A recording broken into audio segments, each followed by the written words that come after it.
Ma'am, ano siya? Ginawa natin, in-upgrade natin yung electrical nyo. So, ito, one-time flashing lang siya. Ibig sabihin, kayo mag-design ka na siya mag-flashing. Kasi ibang design is ano siya, every time na, di ba, ilan yung RO, napuno yung product tank, mamamatay siya. Parang quality o, matay. Pag nabawasan siya, aandar ulit. Yung iba na walang one-time flashing, every time aandar ang RO, mag-auto-flash siya. Mag-flash siya, which is magkano sa tubig. Ang kailangan nyo lang kasing i-flash o itapon is yung magdamag na tuwing sa membrane. Kasi di ba nakakalibrate, halimbawa pressure nyo ng 130, so mataas ang pressure nun. So dapat, pag nag-off siya, i-release ng solenoid valve. Walang pressure, walang hydrostatic pressure na naiiwan dapat sa membrane. So nangyari kasi nun, pag nag-automatic off o pinatay nyo dito, sasawa yung inlet solenoid, nagkakaroon ng water hemorrhage, gaganon siya. Subject under pressure. So instead na yung mga dumi na nasala niya, titining, nakakapit sa membrane. Tapos bubuksan yung kinabukasan na naka-calibrate na yung pressure. Isisipa na naman siya, imbis na yung dumi, natatapon niya, nahin natin yung membrane, under stress ang membrane, parang sinisisik mo lalo yung dumi. Hindi ka kaya na may auto-flash ka, niluluwag niya. So ngayon, para mag-flash siya, kailangan lang sa umaga, total sa gabi, after operation, patay ito lahat. Kaya ito lang hindi nyo pinapantay. Yan, ito natin. So sa gabi, hindi nyo ito papatayin dahil naka-automatic yung backwash. So, check muna natin mga tao.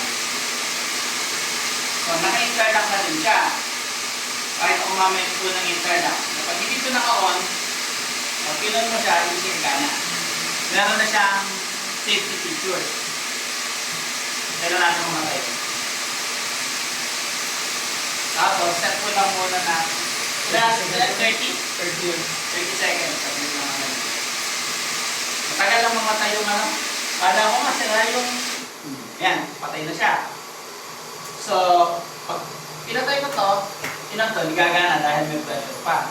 Okay, so testing natin yung unang interlock. Patay siya. So, dapat ito, pag kinon ko, yan na. As safety precaution niya. Okay? So, on. Kontek. Kailangan mamatay.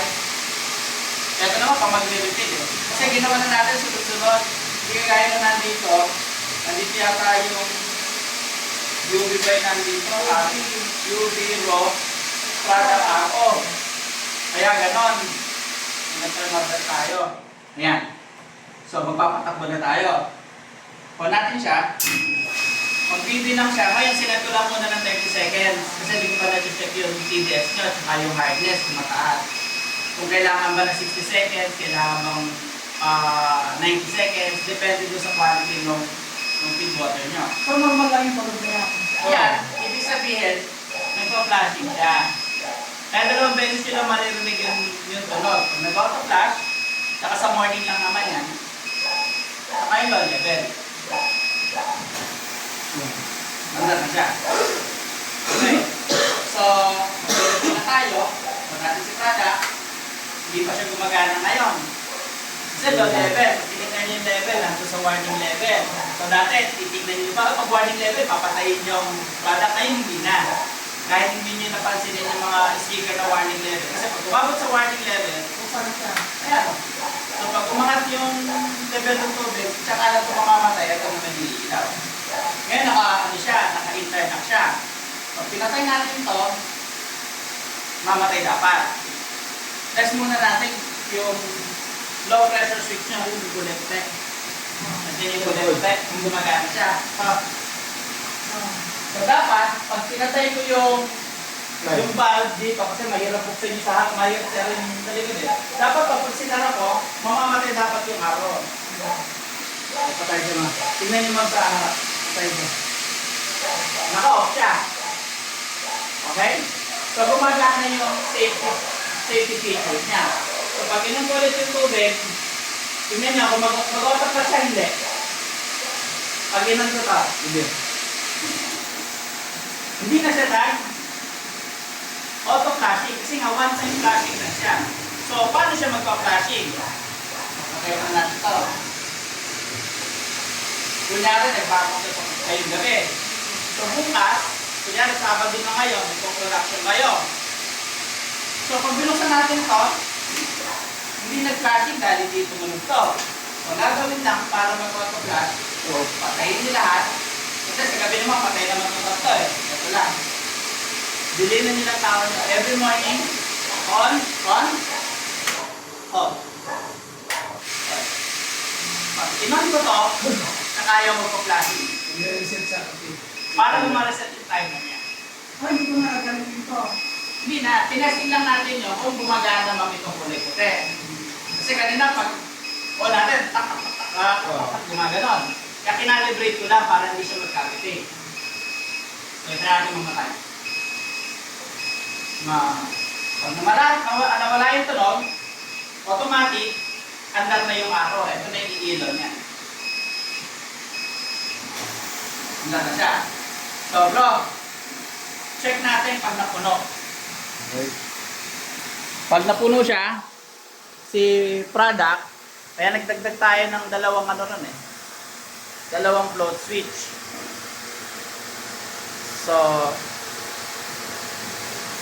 yan yung ano, no, yung isang float, yung existing niya. I-trigger natin.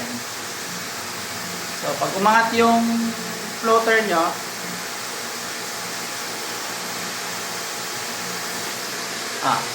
pag umangat siya, namatay yung RO. Tapos nag-refill, nabawasan, nang hindi nyo ito pinapatay. Andar siya. Hindi na nag-auto flash. Yung design ng iba, every time mag-on ito, magpa-flashing na 60 seconds. By default yun, hindi nyo na pwedeng iklian, hindi nyo na pwedeng habaan. Ayan. So ngayon, yung product kunyari, may laman na. Ayan, mandar. Kasi binypass niya yung switch, yung float. Naubusan ng laman, nakalagay, low level product. Okay. So, CUB, yun, kailaw yung CUB nyo sa gumagana. So, lahat ngayon yan, ma'am, lahat ng motor nyo, yung tatlong motor, pati yung main nyo dati, number 18 lang eh. Tapos ang royal cord niya, hanggang dito lang. Tapos, ano na lang, flat cord na lahat. So, ito, makikita nyo sa likod, wala na kayong makikita naka-expose na wiring. Ang flat cord nyo na lang, sa mga switch lang siya. Pero yung mga motor nyo, mga naka na lahat yan. Royal cord na number 14 itong tatlo. Yung main nyo, number 12. Tapos nakalagay na yung flashing solenoid. O yan, di ba ma'am, nagpo-production kayo. Nawala ng tubig yung raw. Shutdown yung dalawang motor as protection niya. Tapos nag-alarm, low level. So, pag nadinig ng tao niya na maingay, nakita low level, patayin lang para tahimik. Pag nagkatubig ulit, mag-auto flash siya. Kasi hindi pa ito nag-on eh. Pero kung naka-on to, kahit mawalan ng tubig to, subukan natin. Bro! Trigger mo yung ano, product na mag-on siya. Yan, di ba nakandar? Ibitin mo muna, tapos tsaka natin i-trigger yung low level niya. Hintay lang natin matapos yung flashing ng RO. Ayan, game. So dahil naka-on na to, sinasabi ko siya yung pangatlong interlock natin. Low level. Naka-on siya, yung dalawa. Nawala yung nag-off ang feed pump tsaka RO pump. Trigger mo. Kasi nyo hindi na siya nag-auto flash. Isa pa, trigger mo low level. Patayin dalawang pump as protection para hindi din mag-vacuum si softener. Trigger mo ulit. I-off ko to. Tsaka ito.